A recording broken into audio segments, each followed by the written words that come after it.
NeedyMeds users and friends. Thanks so much for joining me today. I'm Carla, the Director of User Engagement at NeedyMeds, and today we're going to talk about Dr. Sagall's 7 secrets to save on medications. First, I'll offer a few tips so you can make the most out of the presentation. You can ask questions at any time by typing them into the questions section of your GoToWebinar control panel. Just know I will reserve answering questions until the end.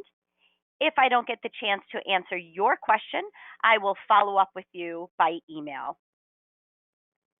I will provide my contact information and the contact information for NeedyMeds at the end. This webinar is being recorded and will be posted on our YouTube channel. You can find my PowerPoint slide deck and a few other handouts I thought you'd be interested in the handout section of the control panel. During this webinar, I will cover what NeedyMeds is, the healthcare savings resources we offer, Dr. Sagal's 7 secrets to medication savings, and some easy ways you can stay in touch with us. So let's get started with what is NeedyMeds. NeedyMeds is a national nonprofit co-founded more than 2 decades ago by a retired family physician, Dr. Richard Sagel, and his friend Libby Overly, who was a medical social worker. Rich is still the president. On the screen is our mission statement, a statement about how we achieve that mission, and our vision statement. But simply put, NeedyMeds connects people to programs that will help them afford their healthcare expenses. And we do that free and anonymously through our website, NeedyMeds.org, and helpline 1-800-503-6897. And to find healthcare cost savings on NeedyMeds.org, click on that Patient Savings tab, and then you will find all the different categories and ways to save on your meds and other healthcare costs, including saving on prescriptions with prescription assistance programs and through our $4 generic drug discount programs, through our free, low-cost, and sliding scale clinics category. You can find coupons, rebates, and more. Diagnosis-based assistance programs. Our new section, the COVID-19 Resource Center, which is full of programs for those experiencing financial hardships and struggling with healthcare expenses due to the pandemic. You can find assistance with medical transportation costs, retreats, camps, recreational programs, and educational scholarships. And you can find government programs listed by state, as well, of course, as a link to the NeedyMeds drug discount card. But you may already be aware of our resources and other common ways to save on meds, like shopping around for the best price, switching to generics, and splitting pills. Today, I'll showcase other ways to save you may have not seen before with Dr. Rich Sagel's 7 secrets to medication savings. Rich, again, the NeedyMeds co-founder and president, put these tips together himself to share with NeedyMeds users. Now, these tips may be a little complex, but they may help if other methods have failed, and they may also give you better understanding of your treatments and the medicines you take. So let's get started with secret number 1. Are you treating the symptom or the cause? When you're sick, you want one thing: to feel better. Your healthcare provider may give you a symptomatic treatment. For example, a medicine that lessens your symptoms. Examples may include an antihistamine or decongestant, which may help with the runny or congested nose of a cold, or an anti-diarrhea medication, which may help with runs associated with a stomach bug. Or, for example, an anti-itch medicine may help with the itch of a rash or insect bite. While all these treatments may make you feel a little better, they really do nothing to help the healing process and may actually delay healing. But they certainly help to empty your wallet. These symptomatic treatments are optional, so it's up to you whether you want to spend your money on them or not. Secret number 2, do you really need that medication? It's important to remember that not every medical problem needs to be treated. The body has remarkable healing powers. Daily, we're exposed to all sorts of germs, most of which the body deals with just fine.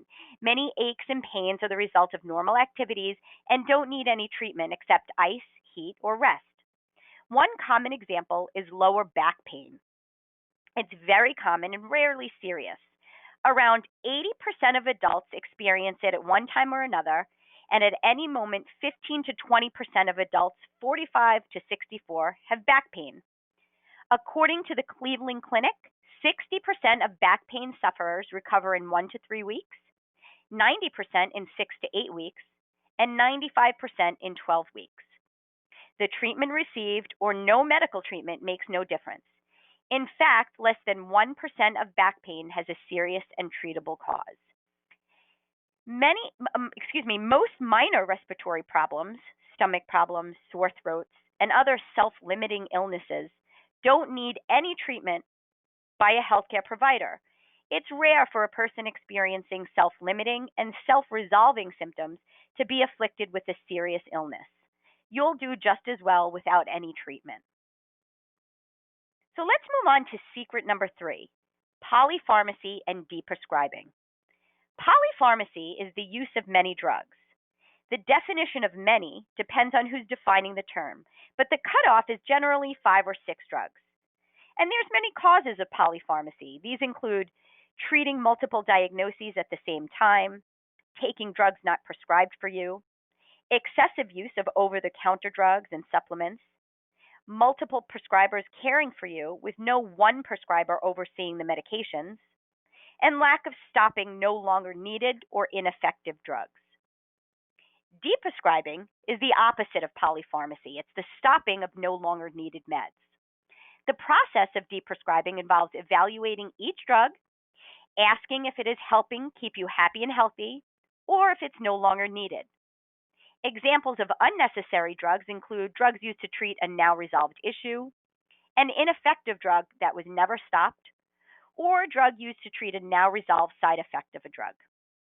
While polypharmacy will increase your medication costs, proper deprescribing offers the opportunity to lower your medication costs by eliminating unnecessary medications.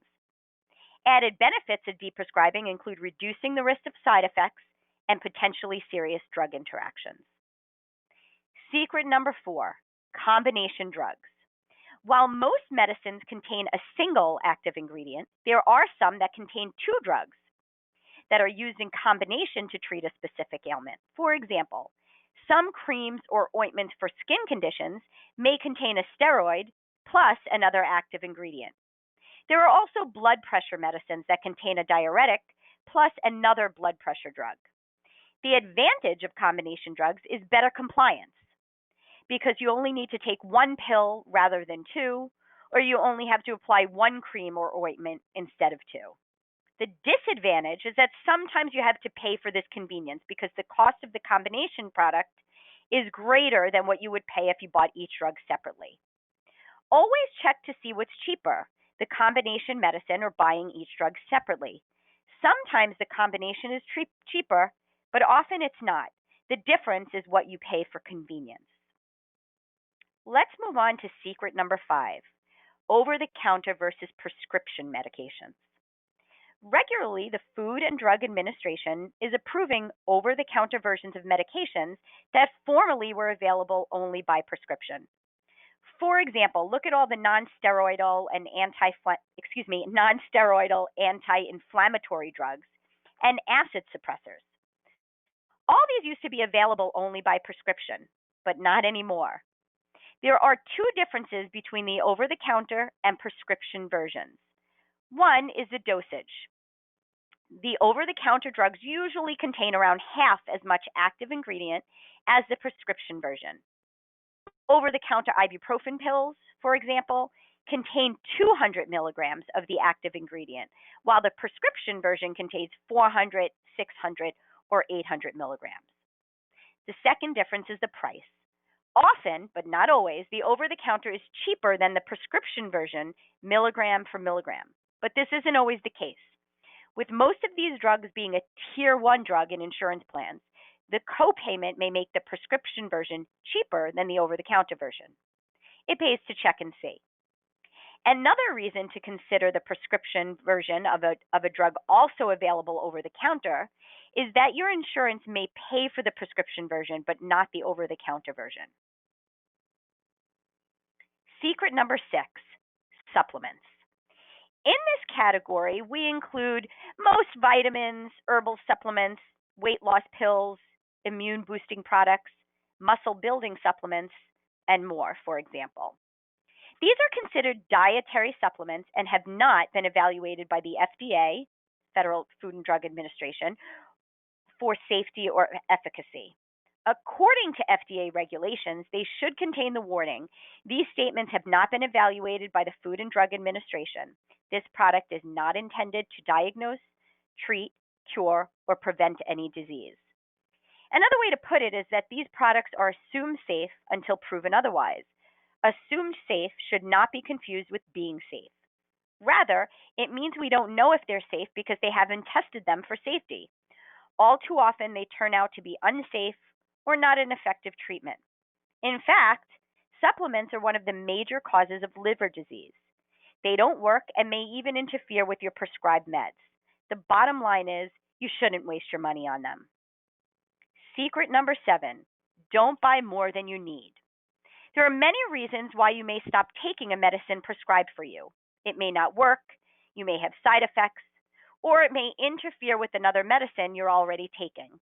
So you end up disposing of all the untaken portions of the prescription.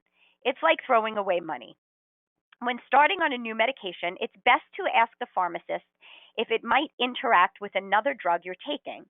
In many cases, you can get less than the number of pills prescribed to give the medicine a trial. If the medicine causes no problems and is effective, then you can have the rest of the prescription filled. You can also ask the provider if samples are available. If so, you might be able to get a week or so of free medicine to try before you spend any money.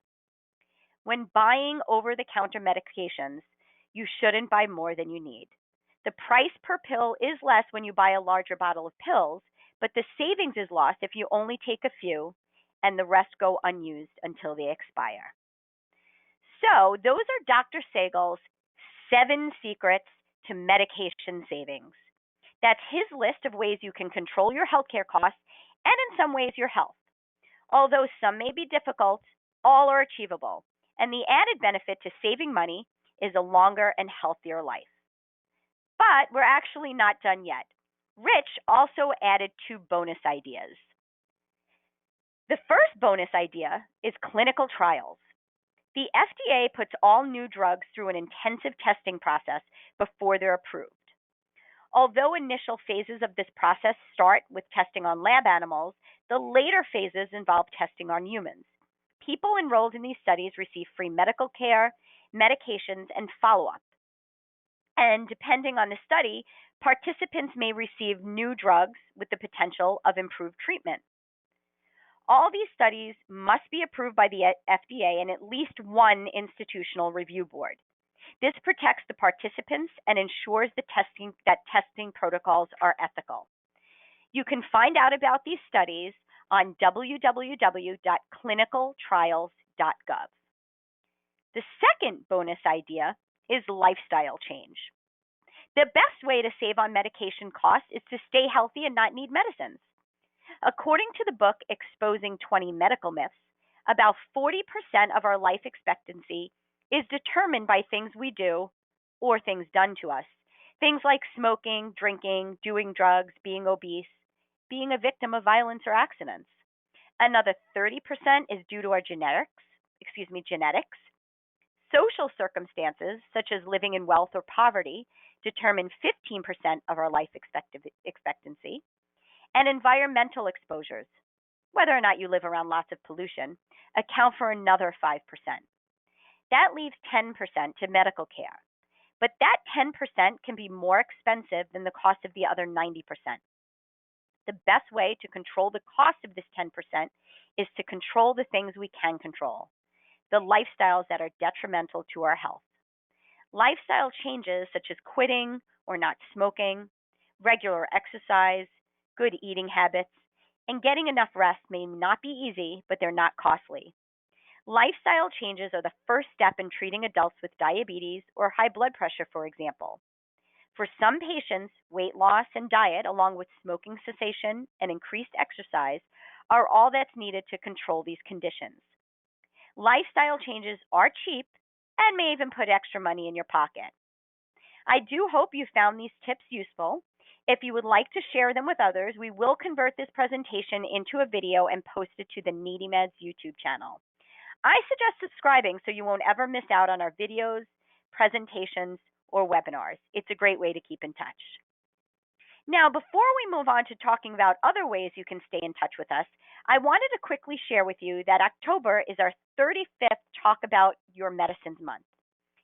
The BeMedWise annual Talk About Your Medicines Month spotlights important healthcare issues with the goal of better health outcomes through education and improved communication. The 2020 Talk About Your Medicines Month theme is medication adherence. We've created a one-stop destination for everything you need to know about medication adherence on talkaboutyourmedicines.org. So please visit that site, use the tools, and spread the word. So let's get back to those other easy ways you can stay in touch with us. On the top right of our homepage, you will see a bunch of icons. Since I already mentioned our YouTube channel, you can find an icon to that, which is a hyperlink with the rest of the other social media icons, again, on the top right of our homepage. And you will also see our social media icons up there, including Facebook, Twitter, Instagram, and Pinterest. You can also find us on LinkedIn. I also suggest subscribing to the NeedyMeds blog called The Voice, where you can read timely, provocative pieces on healthcare-related topics. Now, under the Advocates tab, which is next to that Patient Savings tab that I pointed out in the beginning of the presentation, you will find our subscription services. Here, you can order print materials such as our drug discount cards and brochures, and sign up for email alerts about program changes. Under that Advocates tab, you can also sign up for upcoming webinars. You can sign up to receive our monthly e-newsletter Vitals, and you can learn about becoming a NeedyMeds Volunteer Ambassador. So again, if you do have any questions about this presentation or NeedyMeds, you can submit them to me by typing them into that questions section of your GoToWebinar control panel. And as we get to those questions that are coming in, I want to leave up our contact information as promised. If you would like to order drug discount cards or our most popular brochures, you can reach out to my colleague Alana. Questions regarding this webinar, you can reach out to me at carla@needymeds.org. And of course, there's our website, needymeds.org, and our toll-free helpline, 1-800-503-6897. Our counselors are here for you Monday through Friday, 9 a.m. to 5 p.m. Eastern Time, and we do have Spanish-speaking counselors. So one of the questions coming in is there a fee for NeedyMeds? So thank you for that question, and we do hope that you are reaching out to us first if you're having trouble affording your medications and healthcare costs. Not only is there no fee to visit our website or give our call counselors, reach out to our call center counselors, but it's also anonymous. That means we do not collect your personal data to either connect you to a program that will help you save on or afford your healthcare expenses, or to provide you with a drug discount card. Thanks for the question. Another question coming in, can you discuss the eligibility requirements for a patient assistance program versus a copay card? So here, that's a great question, and an answer I hate to give because the answer is it depends. As I said in the beginning, especially when it comes to prescription assistance programs, the eligibility requirements will vary from program to program and from application to application. And that's true of copay cards as well. What I would suggest is that if you are looking for help affording or saving on a particular medication, check out all of the prescription assistance programs, coupons, copay cards, diagnosis-based assistance programs, etc., that are available to see which ones you are eligible for, as well as which ones will offer the most savings. If you would like to speak to a person to help you negotiate this, again, don't hesitate to reach out to our call center counselors. If we don't have luck connecting you to a program, we will refer you to a partner organization and, of course, always provide you with a drug discount card as a safety net if we can't connect you to a cost savings program or partnering organization. Thanks so much for that question.